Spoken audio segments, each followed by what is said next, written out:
Hi friends, I am Neha and welcome to my YouTube channel let's speeding ज्ञान। तो आज हम लोग सीडीपी का चैप्टर 1 पर डिस्कस करेंगे। डिस्कस करने से पहले थोड़ी सी बेसिक जानकारी प्राप्त करते हैं। सीडीपी है क्या? सीडीपी एक ऐसा सब्जेक्ट है जो किसी भी टीचिंग एग्ज़ाम के लिए काफ़ी महत्वपूर्ण ही नहीं बाकी उसका बहुत ही इम्पोर्टेंट पार्ट होता है। अगर आपका सीडीपी का कॉन्सेप्ट क्लियर है तो बाकी सभी सब्जेक्ट में जो पेडागोजी के पार्ट्स पूछे जाते हैं, उसमें जो क्वेश्चन पूछे जाते हैं उसे आप आसानी से सॉल्व कर सकते हैं। लेकिन अगर आपका सीडीपी का कॉन्सेप्ट क्लियर रहेगा तो बाकी सभी सब्जेक्ट में भी काम आते हैं। तो इसलिए हम लोग सीडीपी को बहुत अच्छे से समझेंगे। और मैं जो ये नोट तैयार की हूँ 4-5 बुक पढ़ने के बाद उससे जो निचोड़ निकला है उससे मैं ये नोट्स तैयार की हूँ। तो इसका एक एक लाइन काफ़ी इम्पोर्टेंट है, तो इसे आप अच्छे से समझिएगा और हो सके जिसके इसे नोट भी कर लीजिए इम्पोर्टेंट बातें को। ठीक है, तो फिर चलिए हम लोग स्टार्ट करते हैं। सीडीपी का फर्स्ट चैप्टर है ग्रोथ एंड डेवलपमेंट, वृद्धि एवं विकास। अब जानते हैं कि विकास है क्या। विकास एक ऐसी प्रक्रिया है जो सतत चलती है। इसमें गुणात्मक तथा परिमाणात्मक दोनों ही परिवर्तन सम्मिलित होते हैं। विकास एक ऐसी प्रक्रिया है जो सतत यानी कि जन्म से लेकर के मृत्यु तक चलता है। जन्म से ही नहीं, गर्भ से ही लेकर मृत्यु तक चलता है। इसमें गुणात्मक और परिमाणात्मक दोनों ही परिवर्तन सम्मिलित होते हैं। यानी कि इसमें शारीरिक परिवर्तन तो होते हैं जिसका हम मापन कर सकते हैं, साथ में ये गुण का भी विकास होता है, माइंड का यानी कि डेवलपमेंट होता है। तो इसमें ऐसा भी विकास होता है जिसका हम मापन कर सकते हैं, और इसमें गुण का जो विकास होता है उसका यानी बुद्धि का जो विकास होता है उसका हम मापन नहीं कर सकते हैं। अब किसी के अंदर कैसा कितना गुण है तो हम इसका मापन नहीं कर सकते, इसका अवलोकन करते हैं। तो वही बात इसमें बताया गया है। विकास गर्भ से मृत्यु तक चलने वाली प्रक्रिया है। विकास जब गर्भ में बच्चे रहते हैं तो उसी समय से वो विकसित, उसका माइंड शरीर विकसित होना शुरू होता है। और शरीर की वृद्धि तो एक समय में रुक जाती है, जैसे कि लंबाई हुआ, भार हुआ, मोटापा हुआ, ये सभी अनबैलेंस भी होते हैं, रुक भी जाते हैं। लेकिन गुण का विकास हुआ या फिर उसके माइंड डेवलपमेंट हुआ, ये सभी जो है मृत्यु तक चलता ही रहता है। इसमें शारीरिक, क्रियात्मक, संज्ञानात्मक, भाषागत, संवेगात्मक तथा सामाजिक विकास होते हैं। इसमें सभी तरह के यानी कि विकास में सभी तरह के विकास सम्मिलित होते हैं। ऐसा तो सुनने में लगता है जैसे वृद्धि एवं विकास एक ही चीज़ है, लेकिन दोनों एक नहीं है, दोनों बिल्कुल अलग है। वृद्धि जो है विकास में ही सम्मिलित होते हैं। विकास जो है कि व्यापक रूप है, लेकिन वृद्धि जो है संकुचित रूप है। वृद्धि में सिर्फ शारीरिक डेवलपमेंट होता है, लेकिन विकास में सारे तरह के विकास जैसे भाषागत, संज्ञानात्मक, क्रियात्मक, शारीरिक, संवेगात्मक और फिर सामाजिक, ये सभी तरह के विकास होते हैं। तो ये था विकास। चलिए अब हम लोग समझते हैं वृद्धि क्या है। ये है वृद्धि। वृद्धि का अर्थ होता है बालकों की शारीरिक संरचना का विकास। वृद्धि में बालक के सिर्फ शारीरिक संरचना का विकास होता है। ऐसा विकास जो हमें सामने से दिखाई पड़े, जैसे शरीर का मोटापा, लंबाई, ये सब हमें सामने से दिखाई पड़ते हैं। तो वृद्धि में ये सभी चीज़ आते हैं। इसे हम माप सकते हैं, जैसे कि लंबाई हुआ, लंबाई को हम फुट में नापेंगे। भार हुआ, भार को हम किलोग्राम में नापते हैं, जो कि मात्रात्मक है यानी जिसका मापन किया जा सकता है, और जो सामने से दिखाई पड़ता है वही वृद्धि है। वृद्धि की प्रक्रिया निश्चित आयु तक होता है। वृद्धि की प्रक्रिया निश्चित आयु तक होता है, जैसे कि यहाँ देख रहे हैं आप लोग,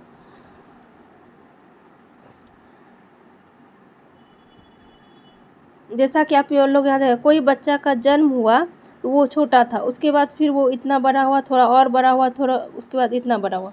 एक समय में जाकर लंबाई रुक जाता है।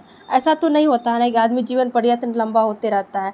एक उसका सीमा होता है कि इतना लंबाई होगा मानव का लगभग, उसके बाद फिर वो लंबाई नहीं वृद्धि होगा, लंबाई में वृद्धि नहीं होगी। एक निश्चित आयु तक होता है, यह निश्चित चक्र में होता है। यह अनिश्चित चक्र में होता है। जैसा कि आपने देखा, अगर कोई बच्चा 1 साल का है तो वो 10 केजी का है, तो ये ज़रूरी नहीं कि वो 2 साल का होगा तो वो 20 केजी का हो जाएगा। तो यही कहा जा रहा है यहाँ पे कि वृद्धि की प्रक्रिया अनिश्चित चक्र में होता है। इसे यूनिट में मापा जा सकता है और इसका मापन किया जा सकता है। जैसे अभी हमने बताया था कि लंबाई को फीट में नापते हैं, भार को केजी में नापते हैं, तो ये सभी का मापन किया जा सकता है, लेकिन विकास का मापन नहीं किया जाता है। उसका अवलोकन किया जाता है। वृद्धि जो है कि विकास का ही एक पार्ट है, एक चरण है, क्योंकि विकास जो है कि व्यापक रूप है, वृद्धि जो है कि संकुचित रूप है। अब हम लोग वृद्धि और विकास में अंतर जानेंगे, जिससे हमें पता चल जाएगा कि वृद्धि और विकास कैसे एक दूसरे से अलग है। तो ये है वृद्धि और विकास में अंतर। जानते हैं वृद्धि पर यह सामान्यतः शारीरिक परिवर्तन से संबंधित है। वृद्धि में अभी हमने जैसा बताया था कि वृद्धि में सिर्फ शारीरिक संरचना का विकास होता है, जो हमें बाहर से दिखाई पड़ता है, लेकिन विकास में सभी प्रकार के परिवर्तन सम्मिलित, जैसे सामाजिक, सांवेगिक, संज्ञानात्मक, सभी तरह के क्रियात्मक, भाषागत, सभी तरह के विकास सम्मिलित होते हैं। यह मात्रात्मक या परिमाणात्मक होते हैं, यानी कि इसका मापन किया जा सकता है और एक मात्रा में होता है।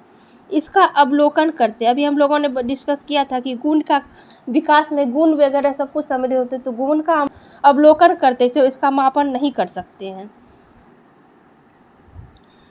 नेक्स्ट है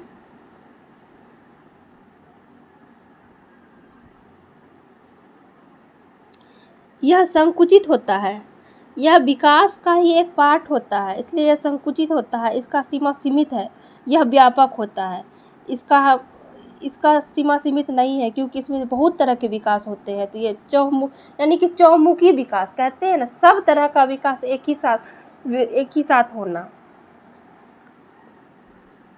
अब यह रचनात्मक परिवर्तन है जो एक समय में रुक जाता है। यह शरीर की संरचना का परिवर्तन जो सामने से दिखाई पड़े और एक समय में यह जाकर रुक जाता है। लेकिन विकास प्रक्रियात्मक परिवर्तन है जो सतत चलता है। प्रक्रियात्मक मतलब उसकी क्रिया में विकास, गुण में सांवेगिक विकास होगा इसमें, या फिर उसके बुद्धि का विकास होगा, और ये सतत चलता है, यानी गर्भ से लेकर के मृत्यु तक चलता है। संवेग जिसे भाव भी कहा जाता है, जिसका प्रभाव बाकी सभी प्रकार के विकास पर पड़ता है। जैसे कि कोई इंसान को कहीं हंसने का जगह है, वहाँ रो रहा है, तो यानी उसको अपने संवेग पर कंट्रोल नहीं है, क्योंकि संवेग का प्रभाव बाकी सभी विकास पर काफ़ी पड़ता है। तो संवेग का विकास, संवेग में क्या क्या, जैसे खुशी, गम, क्रोध, ये सभी संवेग है। ये सभी का प्रभाव बाकी सभी विकास पर पड़ता है। तो इमोशन आदमी के विकास का महत्वपूर्ण पार्ट होता है। तो इमोशन पे कंट्रोल होना काफ़ी ज़रूरी होता है। तो ये थे 4 प्रकार विकास के। अब हम लोग आगे देखते हैं विकास की अवस्थाएं, स्टेज ऑफ डेवलपमेंट। तो ये क्या है स्टेज ऑफ डेवलपमेंट? विकास की 4 अवस्थाएं होती है, शैशवावस्था, बाल्यावस्था, उत्तर बाल्यावस्था और किशोरावस्था। एक एक करके हम जानते हैं। इसमें जितने भी टॉपिक, जितने भी पॉइंट है, सारे इम्पोर्टेंट हैं, क्योंकि मैं सबसे निचोड़ निकाल करके एक नोट तैयार की हूँ आप लोग के लिए।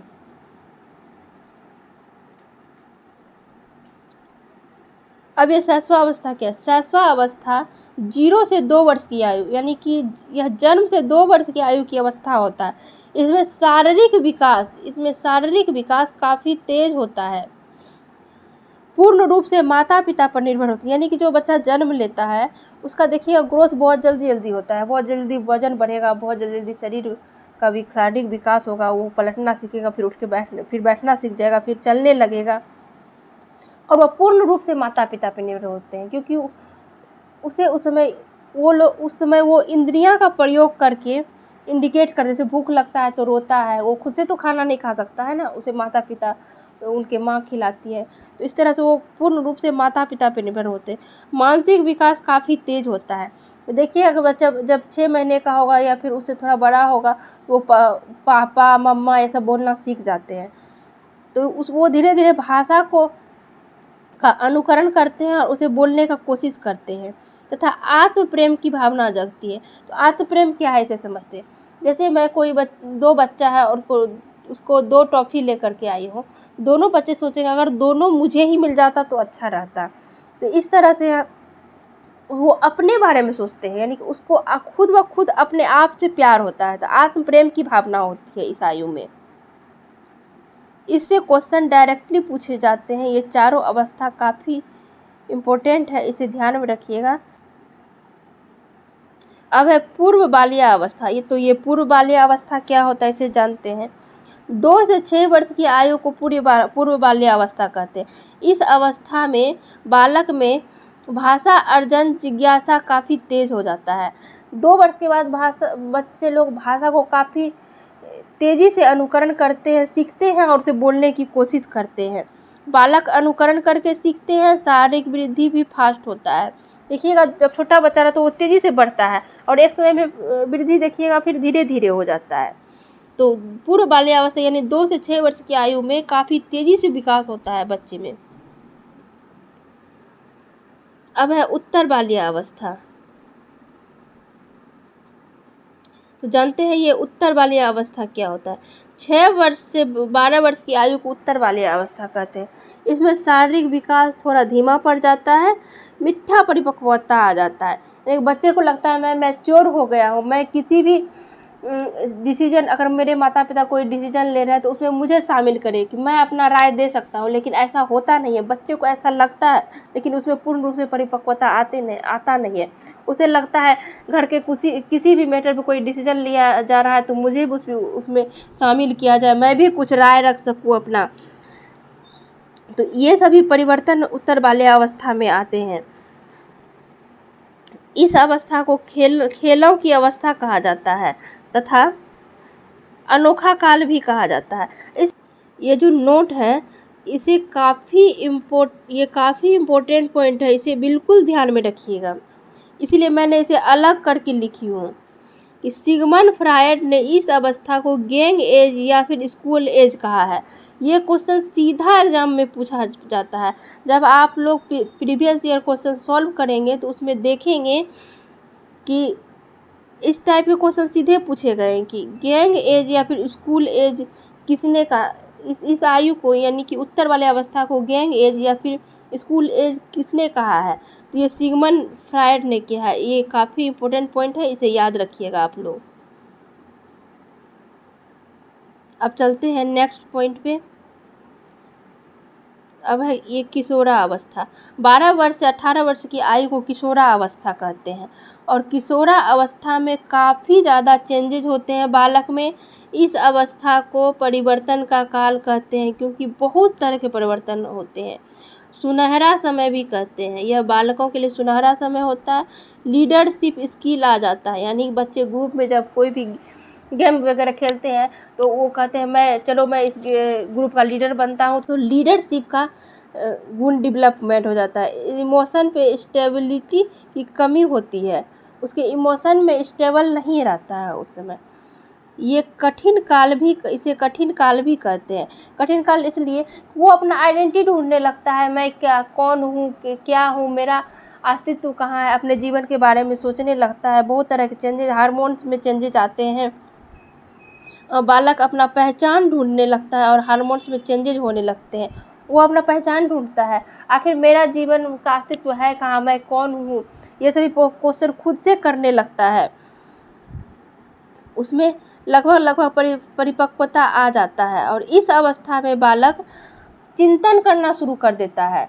कोई भी टॉपिक पे चिंतन, जैसे कि कोई वस्तु को बिना देखे यानी कि मन में ही कल्पना करके सोचना शुरू कर देता है। ये सभी विकास इस अवस्था में होते हैं। फिर यहाँ पर एक नोट है, स्टैनले हॉल ने तनाव एवं तूफान का काल कहा है। इस आयु को स्टैनले हॉल ने तनाव एवं तूफान का आयु कहा है। और या फिर क्वेश्चन ऐसे भी पूछे जाते हैं कि आंधी एवं तूफान का आयु किस अवस्था को कहते हैं। तो हम लोग यहाँ देख सकते हैं किशोरावस्था में किशोरावस्था को आंधी एवं तूफान का आयु कहते हैं। और ये कहना किसका है, या फिर तनाव एवं तूफान का काल कहते हैं, ये कहना है स्टैनले हॉल का। तो ये नोट जो है ये सीधे सीधे क्वेश्चन कई बार रिपीट किए गए हैं सीटेट में, इसको पूर्ण रूपेण याद रखिएगा। तो ये था आज का CDP का टॉपिक। बाकी जो बचे हुए हैं हम लोग इसे अगले वीडियो में कर लेंगे। अगर आपने अभी तक भी चैनल को सब्सक्राइब नहीं किया है तो चैनल को सब्सक्राइब कीजिए। और मैं इस तरह कर करके सारे टॉपिक CDP के सारे चैप्टर्स को, सारे टॉपिक को अच्छी तरह से बिल्कुल आसान भाषा में क्लियर करूँगी, डिस्कस करेंगे हम लोग। तो मिलते हैं हम लोग नेक्स्ट वीडियो में। आज बस इतना ही। Thank you.